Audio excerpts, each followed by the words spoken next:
చిన్నపిల్లల మీదకి పరిశుద్ధాత్ముడు వస్తాడని గ్రంథంలో ఎక్కడలేదు.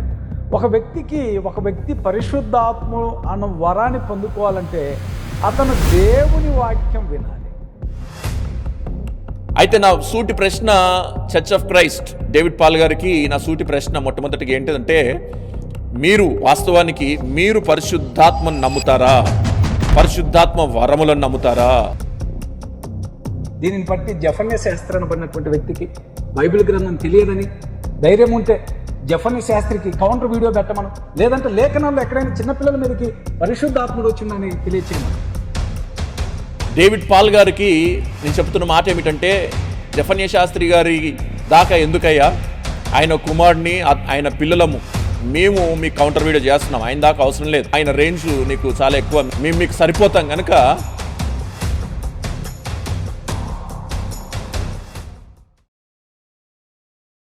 దేవుని పరిశుద్ధమైన ఘనమైన ప్రశస్తమైన నామమునకు మహిమ కలుగును గాక. మీ అందరికీ ప్రభు పేరిట మా శుభాలు వందనాలు తెలియజేస్తూ ఉంటున్నా. నేను మీ పాస్టర్ మాణిక్యం. ఈ వీడియో చేయడానికి గల ముఖ్య కారణం ఏంటంటే, యూట్యూబర్ చర్చ్ ఆఫ్ క్రైస్ట్ సంస్థకు సంబంధించిన పాస్టర్ డేవిడ్ పాల్ గారు ఒక వీడియో చేశారు. ఆ వీడియోలో మా ఆత్మీయ తండ్రి గారు పాస్టర్ జఫన్య శాస్త్రి గారిని ఉద్దేశించి వారు ఒక ఆరోపణ చేశారు. ఏంటిదంటే, జఫన్య శాస్త్రి గారికి వాక్యం తెలీదని, అవగాహన లేదని, తెలియక అబద్ధపు బోధ, అసత్య బోధ చేస్తున్నాడని, ధైర్యం ఉంటే కౌంటర్ వీడియో చేయాలని వారు సవాల్ విసిరారు. దేని విషయంలో అనంటే, జఫన్య శాస్త్రి గారు ఒక సంఘంలో ప్రసంగిస్తూ పరిశుద్ధాత్మ దేవుని గురించిన మాటలు వివరిస్తూ, మా సంఘములో చిన్నపిల్లలు కూడా పరిశుద్ధాత్మను పొందుకున్నారు, వారు అన్య భాషల చేత మాట్లాడడం జరిగిందని వారు ఒక సందర్భంలో చెప్పిన ఆ వీడియోని కట్ చేసి వారు వీడియో చేసి అందులో ఏం చెప్పారంటే, కొత్త నిబంధనలో పిల్లలు పరిశుద్ధాత్మను పొందుకున్నట్లుగా ఎక్కడ లేదని, ఉంటే నిరూపించాలని జఫన్య శాస్త్రి గారు ధైర్యం ఉంటే కౌంటర్ వీడియో చేయాలని చెప్పారు. ఈ రోజున ఒక విషయము ఈ వీడియో ద్వారా మీకు చెప్పాలనుకుంటున్నాను. ప్రతి ఒక్కరు యూట్యూబ్లో కొత్తగా వస్తున్నవారు కావచ్చు, చిన్న చిన్న యూట్యూబర్స్ కావచ్చు, వారి వ్యూస్ని పెంచుకోవడానికి, లేకపోతే వారి రెప్యుటేషన్ని పెంచుకోవడానికి ఏం చేస్తున్నారంటే సవాల్ విసురుతున్నారు. జఫన్య శాస్త్రి గారు డిబేట్కి రావాలి, మాట్లాడాలి, లేకపోతే కౌంటర్ ఇవ్వాలి అని వారి పేరు కొరకు జఫన్య శాస్త్రి గారిని వాడుకుంటున్నట్లుగా ఈ మధ్యకాలంలో యూట్యూబ్లో మనం చూస్తూ ఉంటున్నాం. సవాల్ విసురుతూ ఉంటున్నారు. ధైర్యం ఉంటే కౌంటర్ వీడియో చేయండి, ధైర్యం ఉంటే డిబేట్కి రండి, ధైర్యం ఉంటే దేని గురించి మాట్లాడండి అని వారి పేరు వారి జఫన్య శాస్త్రి గారే కాదు, పెద్ద సేవకులు, వాడబడుతున్న వారి సేవకుల వీడియోలు పెట్టి కొంత వ్యూస్ పెంచుకోవడానికి, వారి ఛానల్ని, సబ్స్క్రైబర్స్ని పెంచుకోవడానికి చేసే ప్రయత్నంలో భాగంగా ఇలా చేస్తున్నారు అనుకోవడంలో ఏమాత్రం సందేహం లేదు. ఈ డేవిడ్ పాల్ గారు కూడా అలాంటి కోవకు చెందిన వ్యక్తి అని నాకు కూడా అనిపిస్తూ ఉంటుంది. మెట్టుకు వారు కౌంటర్ ఇమ్మన్నారు కదా జఫన్య శాస్త్రి గారిని. నేను అంటాను, పాస్టర్ డేవిడ్ పాల్ గారు, మా ఆత్మీయ తండ్రి జఫన్య శాస్త్రి గారు కౌంటర్ ఇవ్వడం కాదు, అక్కడ దాకా అవసరం లేదు. ఆయన దాకా ఎందుకు? ఆయన పిల్లలం మేము ఉన్నాం కదా, ఆయన ఆత్మీయ కుమారుడిని నేనున్నాను. ఆ కౌంటర్ వీడియో ఏదో నేనే చేస్తాను, మీరు వినండి, చాలా జాగ్రత్తగా వినండి. మీరు చేసిన ఆ వీడియోలో ఒక 3 విషయాలు ప్రజల యొద్దకు తీసుకురావాలని నేను ఆశపడుతూ ఉంటున్నాను. ప్రజలు కూడా సత్యవాక్యాన్ని మీరు గ్రహించాలని, తెలుసుకోవాలని కోరుతూ ఉంటున్నాను. మొట్టమొదటిగా వారు చెప్పింది ఏంటంటే 3 విషయాలు చెప్తాను. ఒకటి, క్రొత్త నిబంధనలో పిల్లలు పరిశుద్ధాత్మను పొందుకున్నట్లుగా ఎక్కడ లేదు, ఉంటే చూపించమన్నారు. అది నేను చూపిస్తాను, 3 లేఖనాలు ఆధారాలు తీసుకొస్తాను. రెండో విషయం ఏంటంటే, ఒక వ్యక్తి మారుమనసు లేకుండా, బాప్తిస్మం లేకుండా పరిశుద్ధాత్మను పొందడు, లేఖనాలు అక్కడ ఎక్కడ జరగలేదు అని వారు చెప్పారు. అది కూడా నేను చూపిస్తాను.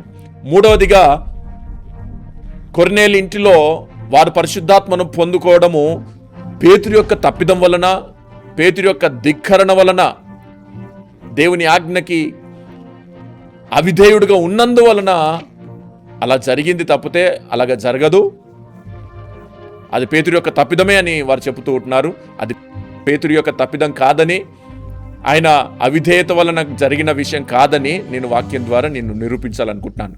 సో మొట్టమొదటిగా వారు చేసిన ఆరోపణ ఏంటంటే, జఫన్య శాస్త్రి గారి మీద పిల్లలు పరిశుద్ధాత్మను పొందుకోరని వారు చెప్పారు కదా.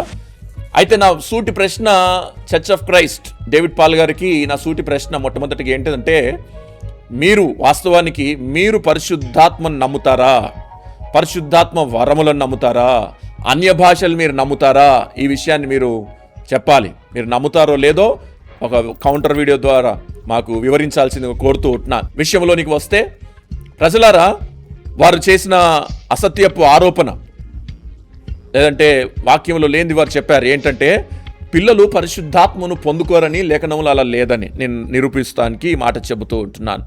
అలా చెప్పడం ద్వారా వాళ్ళు వాళ్ళ అభిప్రాయాన్ని యూట్యూబ్లో చెప్పడం కాదు, కానీ విశ్వాసులను అనేకులను తప్పుదారి పట్టించడమే అవుతూ ఉంటుంది. కనుక అలాగ విశ్వాసులు తప్పుదారిని పడకుండా ఉండాలని నేను కోరుకుంటున్నాను. కనుక దేవుని వాక్యంతోనే మనం మాట్లాడదాం. చూడండి, మొట్టమొదటిగా 3 ఆధారాలు చూపిస్తాను. మొట్టమొదటిగా లూకా సువార్త 1:14 అతడు ప్రభు దృష్టికి గొప్పవాడై ద్రాక్షారసమైనను మద్యమైనను త్రాగక తన తల్లి గర్భమున పుట్టినది మొదలుకొని పరిశుద్ధాత్మతో నిండుకొనిన వాడై ఇజ్రాయేలులో అనేకులను ప్రభు అయిన వారి దేవుని వైపునకు త్రిప్పును. ఇది ఎవరి గురించిన మాట అంటే బాప్తిస్మ ఇచ్చు యోహాను గురించిన సందర్భం. ఏంటిదంట? అతడు తల్లి గర్భమున పుట్టినది మొదలుకొని పరిశుద్ధాత్మతో నిండిన వాడై. అప్పటికి యోహాను పెద్దవాడా? కాదు, తల్లి గర్భములో పుట్టినది మొదలుకొని. సో చిన్న పిల్లవాడైనప్పుడే పరిశుద్ధాత్మను పొందుకున్నాడు. మొదటి లేఖనాధారం క్రొత్త నిబంధనలో బాప్తిస్మిచ్చు యోహాను పరిశుద్ధాత్మను పొందుకున్నాడు. పిల్లవాడైనప్పుడే, పెద్దవాడైనప్పుడు కాదు. ఒకటి. రెండో విషయం, అపోస్తుల కార్యము 2:38-39 నుంచి. పేతురు, మీరు మారుమనసు పొంది పాపక్షమాపణ నిమిత్తం ప్రతివాడు యేసుక్రీస్తు నామమున బాప్తిసం పొందుడి, అప్పుడు మీరు పరిశుద్ధాత్మను వరం పొందుదురు. ఈ వాగ్దానమును మీకును మీ పిల్లలకును దూరస్తులందరికీ, అనగా ప్రభువైన మన దేవుడు తన యొద్దకు పిలిచిన వారందరికీ చెందునని వారితో చెప్పెను. ఈ వాగ్దానం మీకును మీ పిల్లలకును. ఏ వాగ్దానం అంటది? అది పరిశుద్ధాత్మ అనే వరము. ఆ వాగ్దానము మీకు మీ పిల్లలకు, మీకు మాత్రమే కాదు, పెద్దలకు మాత్రమే కాదు. డేవిడ్ పాల్ గారు వింటున్నారా? పెద్దలకు మాత్రమే కాదు, మీకు మాత్రమే కాదు, పిల్లలకును, మీకును మీ పిల్లలకును. అంటే పరిశుద్ధాత్మ వాగ్దానం కేవలం పెద్దలకు కాదు, పిల్లలకు కూడా అని చాలా స్పష్టంగా వాక్యం చెబుతూ ఉంటుంది. కనుక వాక్యం స్పష్టంగా చెప్పిన చోట మనుషుల సిద్ధాంతాలు, మనుషుల అభిప్రాయాలు పనికిరావు, చెల్లవు అని మనం గ్రహించాలి ప్రియులారా. మూడవదిగా అపోస్తుల కార్యం 2:17 అంత్య దినముల యందు నేను మనుషులందరి మీద నా ఆత్మను కుమ్మరించెదను, మీ కుమారులను మీ కుమార్తెలను ప్రవచించెదరు, మీ యవనులకు దర్శనములు కలుగును, మీ వృద్ధులు కలలు కందురు. ఏమని చెప్పింది? అంత్య దినములలో మీ కుమారులు మీ కుమార్తెలు ప్రవచిస్తారు. పెద్దలు కాదు, పిల్లలు. కుమారులు కుమార్తెలు అంటే పిల్లలు కదా, ప్రవచిస్తారు. ఎలాగ ప్రవచిస్తారు? పరిశుద్ధాత్మ శక్తి చేతనే కదా ప్రవచించేది. కనుక మనకి ఆ వరం లేదని, అసలు అది జరగలేదంటే ఎలా? ఆ కృప మనకి లేదు, అంతేగాని అది లేనేలేదు అని చెప్పడం చాలా తప్పు. అది వాక్య విరుద్ధం, అసత్య బోధ, తప్పుడు బోధ. కనుక డేవిడ్ పాల్ గారు, మీరు గుర్తుంచుకోవాల్సిన విషయం ఏమిటంటే, పిల్లలు పరిశుద్ధాత్మను పొందిన సందర్భాలు బైబిల్లో ఉన్నాయి, పొందుకుంటారని వాగ్దానాలు ఉన్నాయి. కనుక లేఖనం చాలా స్పష్టంగా చెబుతుంది. 3 లేఖన ఆధారాలు చూపించాను. 1, గర్భంలో ఉన్న యోహాన్ మీద పరిశుద్ధాత్మ పనిచేశాడు. 2, పరిశుద్ధాత్మ వాగ్దానం పిల్లలకు కూడా ఇవ్వబడింది. 3, మీ కుమారులు కుమార్తెలు ప్రవచిస్తారు అని రాయబడి ఉంటుంది. కనుక 3 లేఖన ఆధారాలు మీ ముందు తీసుకొచ్చాను. కాబట్టి ఏ బోధనైనా దేవుని వాక్యానికి విరుద్ధంగా ఉంటే మనం దాన్ని తీసుకోవాల్సిన అవసరం లేదు ప్రియులరా.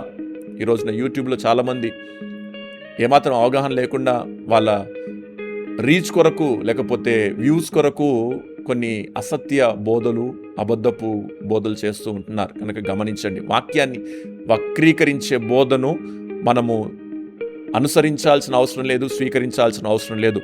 ఆ బోధను మనం నమ్మకూడదు, దేవుని వాక్యాన్నే మనం నమ్మాలి. కనుక బైబిల్ చెప్పింది నమ్మండి, మనుషులు చెప్పింది నమ్మకండి, లేఖన ఆధారాలు చూసుకోండి, గుడ్డిగా ఎవరిని నమ్మకండి. కనుక డేవిడ్ పాల్ గారు మొదటి ప్రశ్నకు జవాబు మీకు ఇచ్చేశాను. ఇకపోతే రెండవది వారు చెప్పిన విషయం ఏంటంటే, ఒక వ్యక్తి పరిశుద్ధాత్మను పొందుకోవాలంటే ఖచ్చితంగా మారుమనసు పొందుకోవాలి, బాప్తిసం పొందుకోవాలి. ఈ 2 లేకుండా, దేవుని వాక్యం వినకుండా, మారుమనసు లేకుండా, బాప్తిసం అనుభవం లేకుండా పరిశుద్ధాత్మ దేవుడు దిగి రాడు ఒక వ్యక్తి మీదికి. ఉంటే చూపించండి అని వల్లగుద్ది చెబుతూ ఉంటున్నాడు. చూడండి, అపోస్తుల కార్యం 10వ అధ్యాయము 44 నుంచి నేను చదువుతాను. పేతురు ఈ మాటలు ఇంకా చెప్పుచుండగా అతని బోధ విన్న వారందరి మీదకి పరిశుద్ధాత్మ దిగెను. సున్నతి పొందిన వారిలో పేతురు కూడా వచ్చిన విశ్వాసులందరూ పరిశుద్ధాత్మ వరము అనేజనుల మీద సైతం కుమరించబట్టు చూచి విభ్రాంతి నొందిరి. ఏలైనగా వారు భాషలతో మాట్లాడుచు దేవుని ఘనపరచుండగా వినిరి. దేవునికి స్తోత్రం. అపోస్తలుల కార్యం 2వ అధ్యాయం 38ని ఆధారం చేసుకొని వారు అన్నారు. ఆ మాట ఏంటంటే సాధారణంగా సంఘానికి ఇవ్వబడిన ఒక క్రమమది. కానీ ఇక్కడ కొర్నేలు ఇంటిలో అలాగ జరగలేదు. కొర్నేలు ఇంటిలో పేతురు గారు ప్రసంగిస్తూ ఉంటుండగానే వారు పరిశుద్ధాత్మను పొందుకున్నారు. అనే భాషలతో మాట్లాడినట్లుగా లేఖనం సెలవిస్తూ ఉంటుంది. వారు బాప్తిసం పొందుకున్నారా? లేదు. వారు అన్యజనులు. దేవుని గురించి తెలియదు వారికి. దేవుని మాటలు వింటుండగా సువార్త పేతురు గారు ప్రకటిస్తూ ఉండగానే పరిశుద్ధాత్మ వారి మీదకి దిగి వచ్చింది. అన్ని భాషల చేత వారు మాట్లాడసాగారని వాక్యం సెలవిస్తూ ఉంటుంది. కనుక వారికి బాప్తిసం లేదు. దేవుని మాటలు వింటుండగానే పరిశుద్ధాత్మ వారి మీదకి దిగి వచ్చింది. కనుక మారుమనసు లేకుండా, బాప్తిసం లేకుండా ఒక వ్యక్తి పరిశుద్ధాత్మ పొందుకోవచ్చని ఈ కొర్నేలి ఇంటి సందర్భాన్ని పరిశుద్ధాత్మ దేవుడు మన ముందు తీసుకొచ్చాడు. కనుక డేవిడ్ పాల్ గారు, మీరు చెప్పేది అబద్ధ బోధ, సత్య బోధ, వాక్య అవగాహన ఎవరికి ఉందో లేదో ఇప్పుడు మాకు అర్థమవుతూ ఉంటుంది. కనుక రెండో విషయం, ఒక వ్యక్తి పరిశుద్ధాత్మ పొందుకోవాలంటే మారు మనసు అవసరం లేదని, బాప్తిసం అవసరం లేదని మనం అర్థం చేసుకోవాలి. మూడవదిగా వారు చెప్పిన ఒక భయంకరమైన మాట ఏమిటంటే వక్రీకరణ అని చెప్పొచ్చు. వాక్య వక్రీకరణ అని చెప్పొచ్చు. ఏమన్నారంటే కొర్నేలి ఇంటి మీదికి పరిశుద్ధాత్మ దిగి వచ్చాడు కదా, అంటే వారు మారుమనసు లేకుండా, బాప్తిసం లేకుండా పరిశుద్ధాత్మ పొందుకోరు అన్నదానికి ఇక్కడ పొందుకున్నారు కదా, దీనికి ఒప్పుకోకుండా, వాక్యాన్ని అంగీకరించకుండా, లేఖనాన్ని వారు స్వీకరించలేని ఒక మనసు కలిగి వారు ఏం చేస్తున్నారంటే పేతురు యొక్క తప్పిదం వలన ఈ సందర్భం జరిగింది. పేతురు యొక్క నిర్లక్ష్యం వలన, దేవుని మాట ధిక్కరించడం వలన కొర్నేలి ఇంట్లో ఉన్నవారికి పరిశుద్ధాత్మ వారి మీదకి దిగి వచ్చింది అని వారు చెబుతూ ఉంటున్నారు. ఇది చాలా భయంకరమైన తప్పుడు బోధ. వాక్యాన్ని తప్పుదో పట్టించడమే అని నేను చెబుతాను. బైబిల్ ప్రకారం కొర్నేలి ఇంటి వారి పైన పరిశుద్ధాత్మ రావడం పేతురు నిర్లక్ష్యం వల్ల కాదు, వారు దేవునికి అవిధేయత వలన జరిగినది కాదని మనం అర్థం చేసుకోవాలి. అపోస్తుల కార్యము 10వ అధ్యాయం 3:8 కొర్నేలితో దేవుడు ఒక మాట చెప్పాడు. తన దూతను పంపించి ఒక మాట చెప్పించాడు. ఏంటిదంటే అతడు దూత 10వ అధ్యాయము అపోస్తుల కార్యం 10వ అధ్యాయం 4వ వచనం, అతడు దూత వైపు తేరి చూసి భయపడి, ప్రభువా ఏమని అడిగాను. అందుకు దూత, నీ ప్రార్థనలను, నీ ధర్మకార్యములను దేవుని సన్నిధికి జ్ఞాపకార్థముగా చేరినవి. సో మొట్టమొదటిగా కొర్నేలికు దూత ద్వారా దేవుడు సందేశం ఇచ్చాడు. ఏంటది? ఇప్పుడు నీవు ఎప్పేకు మనుషులను పంపి పేతురు అను మారు పేరు కలిగిన సీమోనును పిలిపించుము. రెండోది, పేతురుకు దేవుడు దర్శనం ఇచ్చాడు.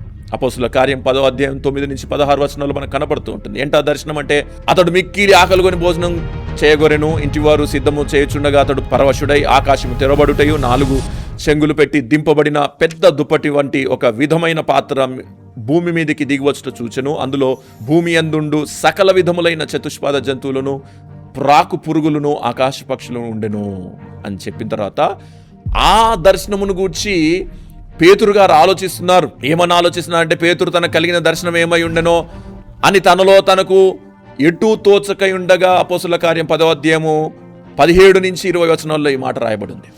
ఆ దర్శనం గురించి ఆయన ఆలోచన, ఇది ఏమై ఉంటుంది, ఇలా ఇచ్చిందో అంటే పేతురు గారి అభిప్రాయం ఏంటిదంటే యూదులకి అన్యజనులకి సహవాసం ఉండదు, వారితో మనం కలవకూడదు అన్నది ఆయన అభిప్రాయం. సో ఆ అభిప్రాయం వలన ఆ యూదా సాంప్రదాయాల ప్రభావములో పేతురు గారు ఉన్నారు గనక దేవుడు అతన్ని సరిదిద్దే ప్రయత్నం చేస్తున్నాడు. అక్కడ కొర్నేలి ఇంటి వారిపై పరిశుద్ధాత్మ రావడం పేతురు యొక్క తప్పిదం వలన కాదు, ఎందుకంటే అది దేవుని చిత్తం అని మనం తెలుసుకోవాలి.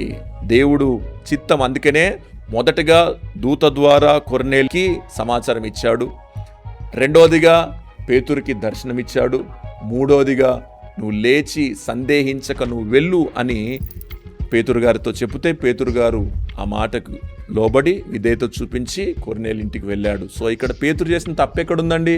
దేవుని మాటను ధిక్కరించడం ఎక్కడుందండి? దేవుని మాటకు లోబడ్డాడు కదా, తప్పేం చేయలేదు కదా ఆయన. కనుక నోటికి వచ్చినట్లు కాదు, మనకి ఏది తోస్తే అది మాట్లాడడం కాదు, వాక్యాన్ని చాలా లోతుగా మనము ధ్యానించినప్పుడు, దాన్ని అన్వేషించినప్పుడు మనకు కొన్ని విషయాలు అర్థమవుతాయి. కనుక లోతైన అవగాహన లేకుండా కొంతమంది ఊరికే అలాగా మాట్లాడడం సరి కాదని, అది విశ్వాసులను తప్పుదారి పట్టించడమే అని నేను చెప్తాను. కనుక దేవుని బిడ్డలారా, ఈ రోజున డేవిడ్ పాల్ గారు చేసిన 3 ఒక తప్పుడు బోధలను మీ ముందుకి తీసుకురావడం జరిగింది, వాటిని ఎక్స్పోజ్ చేయడం జరిగింది. డేవిడ్ పాల్ గారు, మరొకసారి నేను అడుగుతూ ఉంటున్నాను, మీరు నిజంగా పరిశుద్ధాత్మను నమ్ముతారా? వరములను నమ్ముతారా? అభిషేకం నమ్ముతారా? అన్య భాషను నమ్ముతారా? ఏదో ఒకసారి చెప్పండి. మీరు కూడా ఒక వీడియో చేయండి, చేసి మాకు కూడా వివరించాల్సిందిగా కోరుతూ ఉంటున్నాను. కనుక ఒక వ్యక్తి మీద మాట్లాడే ముందు మనం కూడా వాక్య అవగాహన కలిగి ఉండాలని, వాక్యాన్ని బాగా చదువుకోవాలని, ధ్యానించాలని నేను మీకు ఒక చిన్న సలహా ఇస్తూ ఉంటున్నాను. కనుక వ్యూస్ కోసము, ఛానల్ రీచ్ కోసము, సబ్స్క్రైబర్స్ కోసము ఎవరి మీద పడితే వారి మీద ఆరోపణలు చేయడము, లేకపోతే సవాల్ చేయడము సరికాదని గ్రహించాలని వ్యూవర్స్ కూడా, విశ్వాసులు కూడా, సార్వత్రిక సంఘం కూడా వాక్య విరుద్ధమైన బోధ